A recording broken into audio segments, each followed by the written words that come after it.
बिस्मिल्लाहिर्रहमानिर्रहीम। अस्सलाम वालेकुम दोस्तों, मैं फ़हीम अब्बास आपको खुशामदीद कहता हूँ न्यूज़ कैफ़े में, और उम्मीद करता हूँ कि आप सब खैरियत से हैं और आज के दिन का एक अच्छा सा आगाज़ भी कर चुके हैं। मुल्क भर में बारिशों का सिलसिला जारी, ख़ास तौर पे सूबे सिंध में और कराची में बारिशों का एक शदीद किस्म का सिलसिला जो है वो जारी है, जिससे बहुत सारे लोग मुतासिर हो चुके हैं। कारोबार बुरी तरह मुतासिर हो चुका है। जो हमारी शहरों की सड़कें हैं वो बरसाती नालों की शक्ल इख्तियार कर चुकी हैं। बहुत सारे लोग जो हैं वो घरों में महसूर होकर रह गए, अपनी गाड़ियों, अपनी मोटरसाइकिलों और साइकिलों को छोड़ के पैदल सफ़र करने पे मजबूर हो गए। शहर के महंगे तरीन इलाके इस वक्त नदी और नाले का मंजर पेश कर रहे हैं, और 10 के करीब लोग डूबने और करंट लगने से जाँ बहक हो चुके हैं। बहुत सी जगहों पे छतें गिरने की शिकायत जो है वो भी आ चुकी हैं। एकदम से ज़िंदगी जो है वो अजीब सा मंज़र पेश करने लगी है, ख़ास तौर पे शहर कराची का। इसी हवाले से हम अपने प्रोग्राम में आज बात करेंगे कि शहर की सूरत हाल क्या है और इसको किस तरह काबू किया जा सकता है, और इदारे इस हाल को काबू करने के लिए अपनी क्या क्या कोशिशें जारी रखे हुए हैं। मेरे साथ स्टूडियो में मौजूद हैं एक तजियाकार एजुकेशनिस्ट जनाब अख्तर अराई साहब। आपको खुशामदीद। अस्सलाम वालेकुम, कैसे हैं आप? वालेकुम अस्सलाम। बिल्कुल ठीक ठाक है। आपके घरों की तरफ पानी कैसा है? जी, पानी तो हर जगह पर है, बस ये कम बेश, कहीं थोड़ा कम और कहीं ज़्यादा। और आपने ख़ुद फरमाया है कि महंगे तरीन इलाकों से लेकर और गरीब तरीन जो इलाके हैं जहाँ पॉवर्टी लाइन से लोग नीचे रहे, वो तो शायद बेचारे वैसे ही नदी नालियों में रहते हैं। कराची वो शहर है जिसमें कुछ आबादी, कच्ची आबादियाँ ऐसी भी मौजूद हैं जो वैसे ही नालों के इर्द गिर्द रहती हैं। और वैसे भी आपने देखा कि नागन चुरंगी जो है वहाँ 5 दरिया निकले हैं। आप देख लीजिएगा कि कुछ जहाँ से नाले का पानी आ रहा तो उसको छोड़ के बच्चों ने वाटर पार्क का मज़ा भी लिया। अब क्या करें, गरीब तो फिर ऐसे ही कर सकता है बेचारा। ये वो शहर है जिसमें पानी के मसाइल सबसे बड़े मसाइल हैं, यानी कि चाहे वो पीने का पानी हो, दूसरी तरफ पानी की निकासी का मामला हो। पानी हो भी मसाइल तो ना हो भी मसला है। ठीक है, मगर नहीं, असल वजह क्या है वैसे? दुनिया भर में बारिशें होती हैं, ऐसा तो कोई वो निज़ाम नहीं है कि बारिश इतनी ज़्यादा हो जाए कि संभाली ना जाए। हमने ख़ुद मुश्किल बनाई हुई है अपने लिए। जो बारिश का पानी है, क्या वो बारिश का पानी जो है वो नाले बर्दाश्त नहीं कर सकते, नाले छोटे हैं, बंद हैं, या अब वो सिस्टम जो है निकासी का जो भी निज़ाम था वो कम पड़ गया है इस शहर आबादी और बारिश के सामने? क्या लगता है आपको, दोनों में से क्या वजह हो सकती है? देखिए, वजूहात कोई ख़ास नहीं है। देखें, ये तो इतना ज़्यादा पहाड़ी इलाका नहीं है कि कहीं तो बहुत डिप्रेशन है। आप देख लें, इस्लामाबाद देख लें, दूसरे शहर, पाकिस्तान की एग्जांपल आप दूसरे मुल्कों की दे रहे हैं, मगर आप सिर्फ पाकिस्तान की एग्जांपल दे दीजिए। यहाँ पर भी with in the city of Karachi, मैं कहूँगा टेरिटरी के अंदर भी एक ऐसा टाउन बनाया गया है जहाँ पर पानी का कतरा भी खड़ा नहीं होता। वहाँ पर भी सारा कुछ पानी बरसात का निकलता है, वहाँ पर भी सिस्टम है। अभी नाम लेना मेरा ख्याल है कोई अच्छा नहीं, प्लानिंग भी होती है। देखें, जो नई सोसाइटीज़ हैं, जो नए रोड्स बने हैं, ये हमने देखा है, वहाँ पे पानी नहीं खड़ा हुआ तकरीबन, क्योंकि उन्होंने वो उस लेवल को ज़रा मेंटेन किया है। वो मतलब पानी जो है वो दूसरे छोटे इलाकों में या पुराने रोड्स की तरफ बह गया है, ऐसा होता है। तो नई सोसाइटीज़ जो बनी हुई हैं वो भी काफ़ी हद तक वो सेफ़ रही हैं। जो बेचारे मतलब वहाँ जहाँ पानी इकट्ठा हो रहा है वहाँ से निकलने की वजह, मतलब ना निकलने की वजह क्या है? सर, मास्टर प्लान है ना बेसिकली। कराची बहुत पास्ट में जाएंगे तो जब ये दारुल खिलाफा था उस वक़्त ज़ाहिर है कि डेवलपमेंट का प्लान तो शुरू में बनाया गया था, बट फिर ये है कि सदर अयूब ने प्लान किया कि यहाँ से मुश्किल होगा, कि बेहतर है कि हम सेंट्रलाइज कहीं लोकेट करें। अच्छा, उस वक्त कराची इग्नोर होना शुरू हुआ। स्पेशली कराची इग्नोर जब हुआ है वो 70s के बाद हुआ है, यानी कि 75 के बाद इग्नोर हुआ है। आप अगर देखेंगे, थोड़ा गौर फरमाएंगे तो उसके बाद फिर लासानी मामलात भी हो गए, जिसको रोशनियों का शहर कहा जाता था, जहाँ मिडनाइट यानी पूरी रात को भी एक लाइफ होती थी। यानी कराची वो शहर था कि 60 और 70s के अंदर यहाँ रोड वॉश किए जाते थे बाकायदा, कम्युनिटी इतनी वो थी। मैं थोड़ी देर पहले एग्जांपल दे रहा था पहले सवाल की कि इसी सिंध के अंदर, इसी कराची और हैदराबाद से पहले और कराची के साथ एक टाउन बना है, बहरिया टाउन। नाम लेना कोई बड़ी बात नहीं है, उसकी वजह जैसे हम नाज़माबाद का नाम ले सकते हैं या किसी और टाउन का एरिया का नाम ले सकते हैं, तो वो भी तो इसी इलाके की इसी ज़मीन का ख़ित्ता है, वो भी कराची के साथ अटैच है। तो वहाँ जब ये सब कुछ हो सकता है तो कराची में क्यों, शहर में क्यों नहीं हो सकता?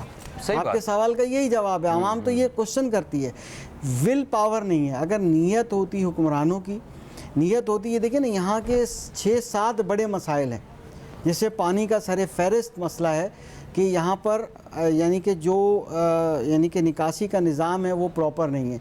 इवन जो डेली यूज़ का जो वाटर होता है, जो हम यूज़ करते हैं, सीवरेज सिस्टम हमारा जो है वो भी ठीक नहीं है। हालांकि इस ज़मीन के ऊपर अगर आप बहुत पास्ट में चले जाएं, और अभी ताज़ा तरीन 2020 की जो एक स्टडी है उसमें बताया गया कि 550 यहाँ पर झरने हैं, झरने कहेंगे उर्दू में मुझे, कि जिसमें पानी बहता है, जो डिप्रेशन में होता है, जो समुंदर में जा रहा होता है, और उसी के उस पर जो है इसको नाले बनते हैं, उसी के उस पर होते हैं, वहाँ पर आबादियाँ बनी हुई हैं बीच में।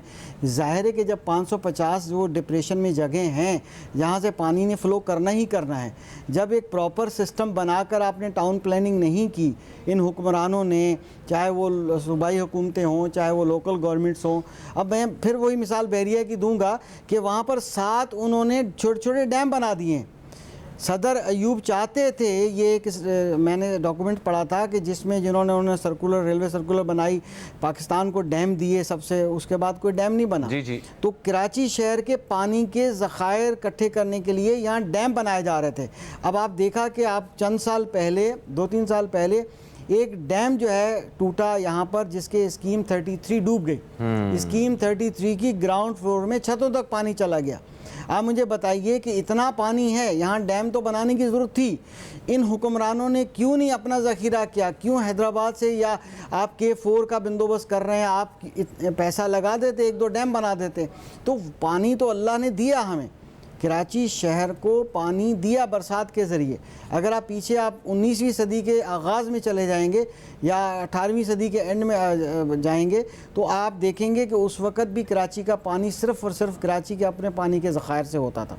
पहला मेयर जो जमशेद नाम का शख्स था, उस मेयर ने पहले 2-3 कुएँ खुदवाए थे जिससे वो पानी का ज़रूरत पूरी होती थी। उसके बाद पहला टैंक उन्होंने तामीर किया था, और उस से जो है ये हाइड्रेट सिस्टम जो है, ये हमारा पानी सप्लाई सिस्टम स्टार्ट हुआ था।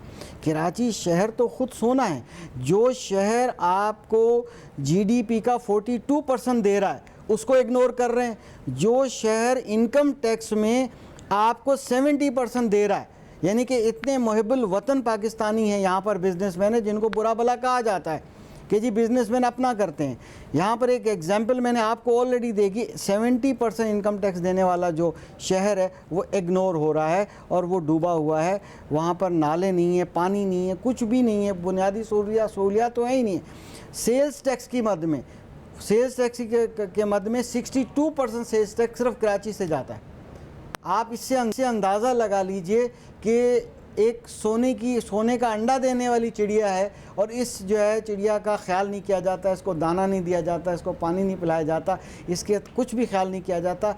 ये तो एक कमाने का जरिया बन गया है। सर, इस चिड़िया के साथ सिंध सरकार जो है वो अपना कैसा रवैया रखे हुए, ज़रा इस पर भी रोशनी डालेंगे हम। हमने देखा कि जितने भी हमारे सियासी कायदीन हैं जिनका मोस्टली ताल्लुक जो है पाकिस्तान पीपल्स पार्टी से है, उनको हमने सड़कों पे देखा। इस सारी सूरत हाल में क्या रोल प्ले कर रही हैं गवर्नमेंट्स, और किन की ड्यूटी है इन नालों की सफाई करवाना और ये हमारे घरों के सामने से पानियों को निकालना? गटरों में गिर के डूबने वाले, मरने वाले जो लोग हैं, करंट लग के मरने वाले लोग, इनका जिम्मेदार कौन है? इनकी मौत जो है ये किसके सर पे आ रही है? मौजूदा बारिशों के बाद बिगड़ने वाली सूरत हाल के हवाले से शहर जितनी भी सड़कें हैं वो तालाब का मंजर पेश कर रही हैं, और शहरी इस वक्त शदीद परेशान है। कारोबार तकरीबन मुकम्मल तौर पे बंद होकर रह गया। इस किस्म की सूरत हाल में हम जो भी मौजूदा जो चीज़ें हैं उस पर बात कर रहे हैं। अख्तर अराइन साहब, वक्फे से पहले हमने ये कहा था कि जैसे वापस आएंगे तो बात करेंगे कि हुकूमत क्या किरदार अदा कर रही है, हमारे जो सियासी कायदीन हैं वो इस वक्त आवाम की खिदमत करने में किस तरह मसरूफ़ हैं। और सिंध हुकूमत के हवाले से हमने बात की थी कि पाकिस्तान पीपल्स पार्टी के अरकान वो इस वक्त सड़कों पे हमें नज़र आए, और जो CM साहब हैं उन्होंने भी आके काफ़ी ज़्यादा बयानात दिए हैं। बल्कि नासिर हुसैन शाह साहब का भी मैं बयान पढ़ भी रहे थे, उन्होंने कहा, दावा किया है कि सारे रोड्स जो है ना वो हमने क्लियर कर दिए। तो किस हद तक इनके बयानात में हक़ाइक़ हैं, ज़रा वो भी रोशनी डालिएगा। देखिए, पाकिस्तान की जो सियासत है उसका जो मिजाज और उसका अंदाज़ है वो यही है। सिर्फ एक पार्टी की बात करना मेरा ख्याल है मुनासिब नहीं होगा। यहाँ पर तमाम तर पार्टियाँ जो हैं वो इसी तरह की स्टेटमेंट्स देती हैं, रिबन्स काटती हैं और कॉस्मेटिक्स होती हैं, दिखावा होता है, बातें होती हैं और कुछ नहीं होता। एक्चुअली कोई सोल्यूशन नहीं होता। बस दे आर वेटिंग, वो वेट करते हैं कुदरत का कि कुदरती तौर पे पानी रोड से जो हट जाए, उसके बाद उसकी उन टुकड़ों की वीडियोस बनाकर और निकलते हैं बाहर और निकल के कहते हैं देखें जी रोड क्लियर हो गया। देखिए, ये तो बात सही है, जो ऊंचे इलाके होंगे वो तो रोड क्लियर होंगे, जैसे शार फैसल के एक एग्जांपल ले लें या दूसरे तमाम बड़े जो कॉरिडोर्स बने हुए उनके एग्जांपल ले लें। बात यह है कि जहाँ पर अंडरपास है वहाँ पानी जमा है, वो क्या करेंगे? डिप्रेशन से आपने रोड गुजारा है, वहाँ क्यों नहीं पानी का निकास जो है वो जितना पानी जमा होता है उससे 3 गुना ज़्यादा कैपेसिटी का इंतज़ाम पहले से होना चाहिए कि पॉपुलेशन बढ़ेगी, ये होगा। तो बात यह है कि तमाम, चाहे वो सूबाई हुकूमतें हों, चाहे वो सूबाई हुकूमत सिंध की हो, चाहे वो लोकल गवर्नमेंट्स हों, सबकी ये स्टेटमेंट्स होती हैं। आप देखें, ये हमारी प्रैक्टिस एक और भी है पॉलिटिशियंस की कि इलेक्शन से पहले वो थोड़ी सी कहते हैं ना, थोड़ा सा चूना वूना लगा देना जो होता है ना, वो थोड़ा बहुत थोड़ा सुर्खी पाउडर लगाने की कोशिश की जाती है। हमेशा उन हलकों में भी की जाती है जहाँ ज़िमनी इंतखाबात होते हैं और लोगों कहते हैं देख लें, और वो अगले दिन ही जो है अगर पानी 5 मिनट खड़ा हो जाए तो वो रोड उखड़ जाता है। हाँ। वो काम तो ये बात है कि एक सुर्खी पाउडर होता है, एक सिर्फ बयानबाजी होती है। तो ये तमाम तर लोगों का यही हाल है और ये हमेशा माजी की प्रैक्टिस रही है। कभी भी किसी ने डेवलपमेंट बजट की जो है 25% से ज़्यादा खर्च ही नहीं किया। ये मैं आपको सही से बताऊं, जो कट होता है, जो ब्यूरोक्रेसी को कट मिलता है, वो भी हिस्सेदार है बराबर के, और पॉलिटिशियंस भी बराबर के हिस्सेदार हैं, क्योंकि मिल के जो है इस बजट को जो है वो इस्तेमाल करते हैं और वही इनको टेक्निकलिटी वाइट क्राइम करने का तरीका सिखाते हैं कि इस तरह से किया जाएगा, ऐसे किया जाएगा तो पकड़ में नहीं आएगा। सच है, मिलजुल के मुल्क को चला रहे हैं। अभी मीडिया का दौर है और सोशल मीडिया का भी दौर है और लोग भी बाशऊर हो गए हैं और ये बात सबको आया है और पता है कि डेवलपमेंट का बजट जो है वो कैसे ख़त्म खाया जाता है, उसका सही इस्तेमाल किया नहीं जाता। हाँ, कुछ काबिल ज़िक्र रोड्स बनाई हैं सिंध गवर्नमेंट ने पिछले दौर में जो वाकई एक लाइफ लॉन्ग बनी हैं, अदरवाइज़ तो सिर्फ सुर्खी पाउडर लगाया जाता है। तो फिर सिंध गवर्नमेंट को वो वाले कॉन्ट्रैक्टर्स जो हैं वो चेंज करने चाहिए जो जिनको ये कॉन्ट्रैक्ट देते हैं और सड़कें बनती हैं और टूट जाती हैं। सर, जो मुल्क पूरा कॉन्ट्रैक्ट पे चलता है वो आप पुलिस स्टेशन से लेके और आप हर डिपार्टमेंट के हर एक इदारे का एक इंस्पेक्टर है या एक वो कोई कलेक्शन करता है रेवेन्यू, वहीं भी इन्वॉल्व है, वो भी कॉन्ट्रैक्ट पर है। कॉन्ट्रैक्ट से मुराद यस आप समझ जाइए कि उसको पता होता है कि मेरी ये बजट है, इतनी रिकवरीज करनी है, ये काम करना है, ये राइट है और ये रॉन्ग करना है। तो ये तो यहाँ जो मुल्क ही ऐसे चलता है। मैं दूसरी बात बड़ी ये ऐसे चलता है, ये हमारी बदकिस्मती है, ऐसा चलता है ना, इसको सही तरीके से भी तो चलाया जा सकता है। एग्जैक्टली। अब आते हैं हम इस पर, इसका सोल्यूशन क्या है? ये अवाम अपना वोट का हक क्यों नहीं इस्तेमाल करती? ठीक है, आप बेहतर कैंडिडेट को तो वोट देके देखें, आप निकलें तो सही। अगर कोई जाली वोट भुगताने की कोशिश करते भी हैं तो जब आप खामोशी से रेवोल्यूशन ला सकते हैं, आप बाहर तो निकलें। आप देखें कि टर्नओवर यहाँ का जो होता है, टोटल जो शो किया जाता है वो टर्नओवर नहीं होता। टर्नओवर उसका भी अप्रॉक्सीमेटली बाज़ हल्कों में 50%, बाज़ हल्कों में 70% होता है, 30% वोट डल जाते हैं बाद में।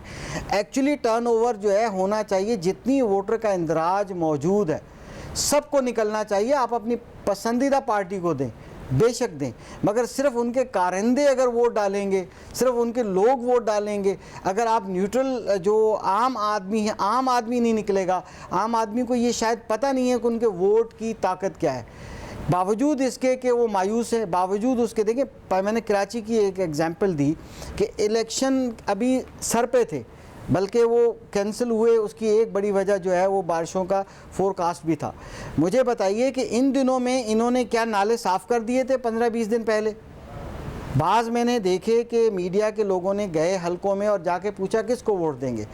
बहुत लोगों ने ये कहा कि जो काम करेगा उसको देंगे, जो हमारा ये बंदोबस्त करेगा, पानी का बंदोबस्त। ठीक है, सही कहा, मगर क्या हफ्ता पहले 10 दिन पहले कोई आपको पानी का अरेंजमेंट करके देगा, वाटर सप्लाई लाइन डाल के देगा? हाँ। क्या वो नाले साफ होंगे?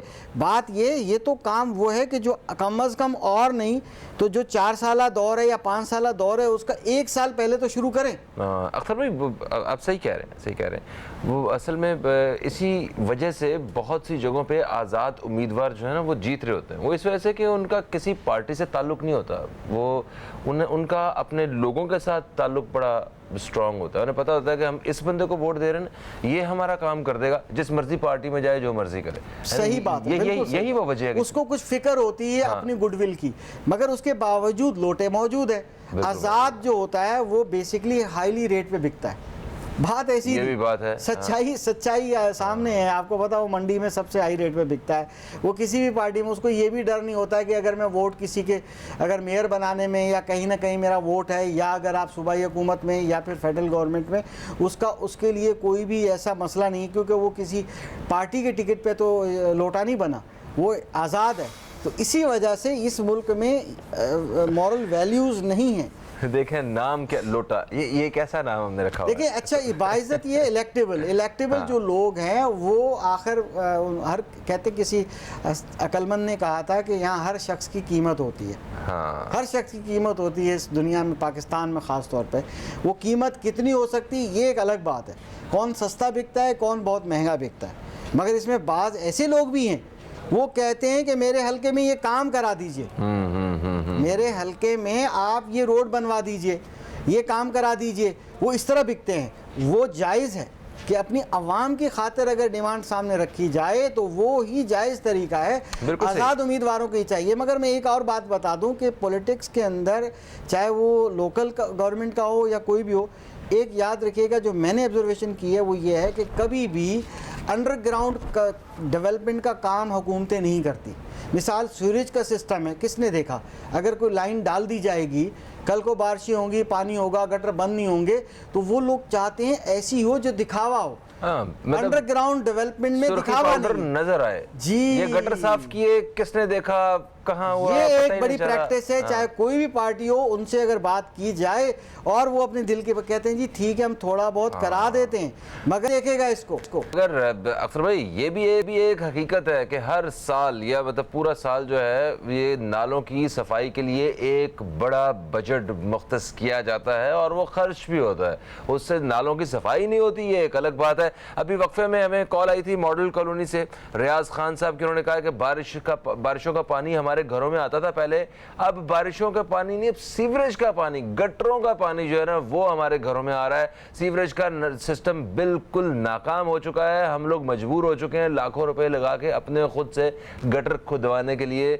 ऐसी सूरत हाल में, ऐसी जगहों पे हम लोग जो है वो जिंदगी गुजार रहे हैं। महंगाई, गुर्बत, लोड शेडिंग और इजाफी बिल से तंग अवाम जब दुआ करते हैं कि काश बारिश हो जाए, तो बारिश होने के बाद वो अल्लाह ताला की रहमत जो है वो हमारी अपने बुरे निज़ाम की वजह से और बद इंतज़ामी की वजह से उसको हमने एक जहमत में बदल दिया हुआ है। कितने लोग, कितने बेचारे मासूम लोग, ठीक है, वो इस बारिश की वजह से अपनी जान से हाथ धो बैठे हैं। जहाँ कुछ लोगों के घर में पकौड़े और हलवे बन रहे हैं मौसम की खूबसूरती को देख के, वहाँ कुछ लोगों के घर में इस वक्त अजीब सा एक क़यामत का मंज़र बना हुआ है।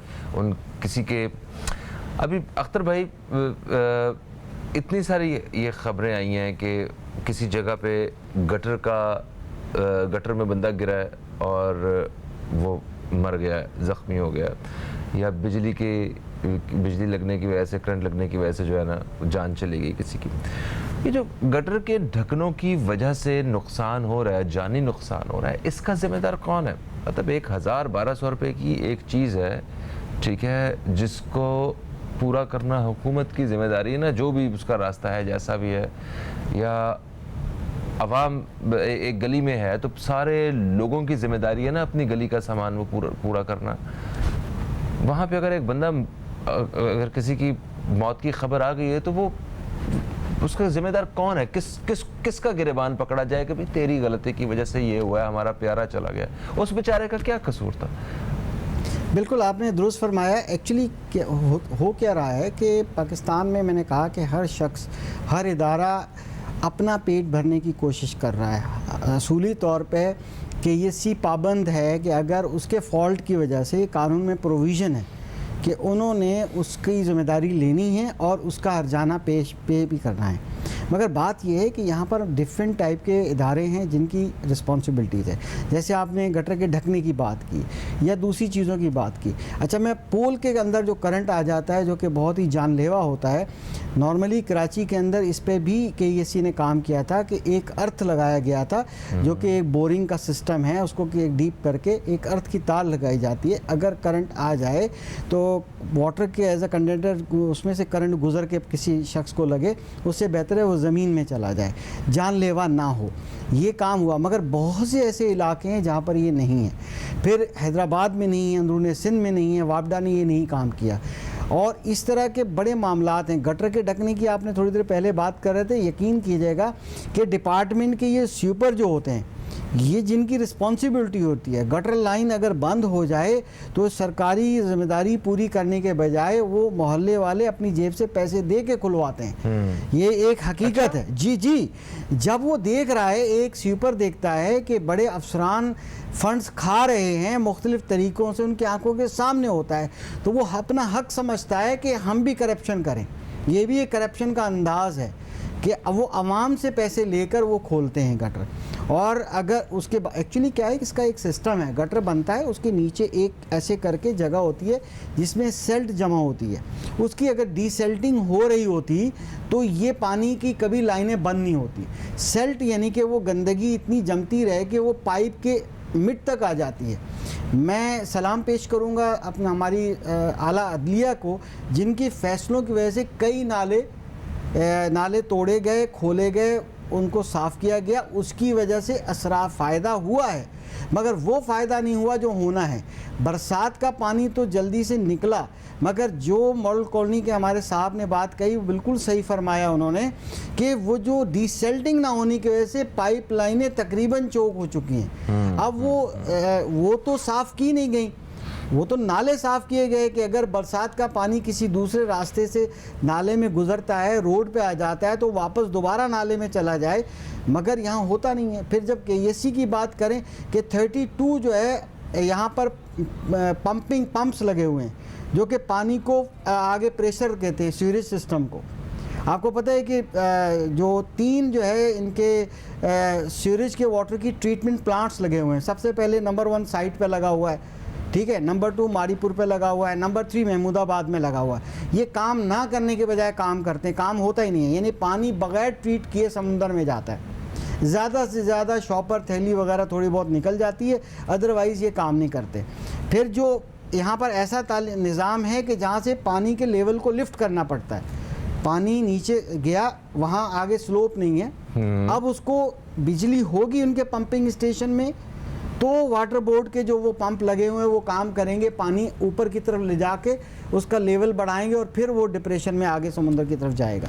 अच्छा, तो ये भी जाहिर होता है कि हमारा जो निज़ाम है ना पानी को निकालने वाला, ये निकासी का निज़ाम, इसको भी बेहतर होने की ज़रूरत है।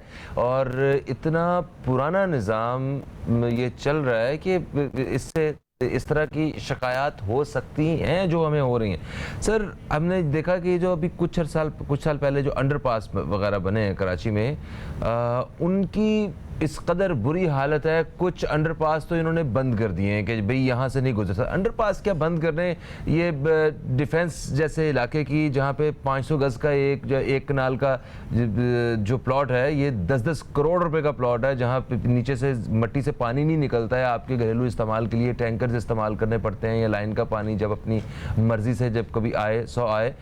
हमने देखा है कि उन इलाकों में भी वहाँ पे जो जो सड़कें हैं वो नहरों का और दरियाओं का मंजर जो है वो पेश कर रही हैं। लोगों का सारा फर्नीचर, उनकी बेसमेंट, सब कुछ बर्बाद हो चुका हुआ है। ये बड़े इलाकों का हाल है। और जो छोटे इलाके हैं वहाँ पे क्या सूरत हाल है? वहाँ पे इस वक्त बारिश का पानी तो लोगों के घरों में आया ही है। वो तो बेचारे गरीब लोग आदी हैं कि उनकी छतें टपक रही होती हैं, जो भी है, मगर गटरों का पानी लोगों के घरों में आ चुका हुआ है, उनकी पानी पीने की लाइनों में आ चुका हुआ है। इस किस्म की अजीब सूरत हाल में हमें क्या करना चाहिए? थोड़ा सा हमारी शहरियों की आपस में क्या जिम्मेदारियां हैं? जैसे अगर कोई रोड ख़राब है तो हमें पता है कि ये रोड ख़राब है, यहाँ से, या गटर है, या यहाँ से टूटा हुआ है, तो जिस तरह हमने देखा कि कुछ बड़े मतलब उन्हें सैल्यूट करते हैं उन सारे शहरियों को जो वहाँ पे कोई ईंटें रख देते हैं, या कोई पौधा कोई टूटा हुआ, कोई एक टहनी लगा देते हैं कि यहाँ से गुजरे ना, कोई लिख के लगा देते हैं। तो हमें इस तरह अपना रोल क्या प्ले करना चाहिए? बिल्कुल, आपने ज़बरदस्त बात की। देखिए, हमारे दीन में भी है कि रास्ते का पत्थर उठा के, कांटा उठा के एक तरफ रखा जाए। ये कंट्रीब्यूशन है टुवर्ड द सोसाइटी। ये जो जज्बा है इंसानियत का बहुत ज़रूरी है। मैं आपको एक बात, बड़ी जल्दी, टाइम कम होने की वजह से, जितने भी ये लोकल गवर्नमेंट्स होती हैं, परवेज़ मुशर्रफ साहब ने एक बल्दियाती जो निज़ाम लाए थे, देखा जाए तो बहुत अच्छा निज़ाम था, मगर यहाँ पावर नीचे जाने नहीं देते। उस वक़्त एमपीए से ज़्यादा जो एलोकेशन थी या पावरफुल था वो नाजिम हुआ करता था। तो सियासतदानों ने अपने भाई को या छोड़ के एमपीए की सीट भी नाज़िम बने थे उस दौर में, क्योंकि बहुत फंड्स वहाँ जा रहे थे। वहाँ एक बात कम्युनिटी की मैं बताना चाहूँगा, उस लॉ में एक मौजूद था कि आप कोई कम्युनिटी, मोहल्ला कमेटी, गली, वो एक कमेटी रजिस्टर कर ले और अपनी मदद आप पे काम करने के लिए, चाहे वो नाली की सफाई हो या छोटी मोटी डेवलपमेंट हो, तो 80% फंड्स लोकल गवर्नमेंट में बजट एलोकेटेड थी उनको मिलने के लिए। सिर्फ 20% जो है कंट्रीब्यूशन भी करेंगे और खुद सुपरवाइज भी करेंगे, अपना काम करेंगे। जो आपने अभी थोड़ी देर पहले आइडिया दिया था, एग्जैक्टली इसके लिए था, मगर सियासी पार्टियों ने हवा नहीं लगने दी। मुझे याद है, मैंने ज़ाती तौर पे उस वक़्त ये चीज़ करने की कोशिश की थी। मैं एक मोहल्ला कमेटी में बड़ा एक्टिव किरदार अदा कर रहा था, तो मुझे उसको फंड्स देने और उसको रजिस्टर कराने में ही उन्होंने रुकावट डाल दी थी, क्योंकि देखा जाए तो कागज़ों में इन्होंने बहुत से ऐसे काम किए हुए थे और वो सिर्फ कागज़ों में थे और वो पैसे खा लेते थे। और जब जो रियल लोग काम करना चाहते थे मोहल्ले के लेवल पर, कम्युनिटी एक स्टाइल में जो काम करना चाहते थे अपनी मदद आप, उनके लिए ये सहूलत मुयस्सर नहीं थी और मना भी नहीं किया जाता था। करते करते वो टाइम गुजर गया और फिर बल्दियाती निज़ाम चेंज हो गया। तो जब यहाँ ऐसी विल होगी, ऐसी नीयत होगी, जब हम इस शहर को ओन नहीं करेंगे तो फिर ऐसा होगा। मगर काम ज़रूर हुआ है। देखा जाए, नाले साफ़ होने की वजह से बरसाती पानी निकल जाता है, थोड़ा सा देर से ही। बिजली ना होने की वजह से, पंप बंद होने की वजह से भी थोड़ी सी रुकावट पैदा होती है। मगर जो निशेबी इलाके हैं वो हैं। मगर हमें चाहिए कि हम अपनी मदद आपके तहत काम करें और जो अच्छा काम किया जा रहा है उसकी तारीफ़ करें। मगर जो हमारे ज़ेरे ज़मीन एक सिस्टम है, इस सिस्टम को, हमें सीवरेज के सिस्टम को बेहतर करना होगा। बिल्कुल सही है। और इसी के साथ साथ एक चीज़ और भी हमारे सामने आ गई बारिश से, कि बारिश की वजह से वो सारे चेहरे बेनकाब हो गए हैं जिन्होंने हमारे पैसे, जो हमारे टैक्स के पैसे सिर्फ इस काम के लिए लिए थे कि नाले साफ हो जाएंगे, ये सड़कें बनवा देंगे। वो सड़कें भी टूट के अपनी असल शक्ल दिखा चुकी हैं और नालों से जो पानी निकल रहा है वो भी हमारे सामने है। प्रोग्राम का वक्त अपने अख्ताम की तरफ आ गया। आपसे इंशाल्लाह फिर मुलाकात होगी। तब तक के लिए खुदा हाफिज़। पाकिस्तान जिंदाबाद।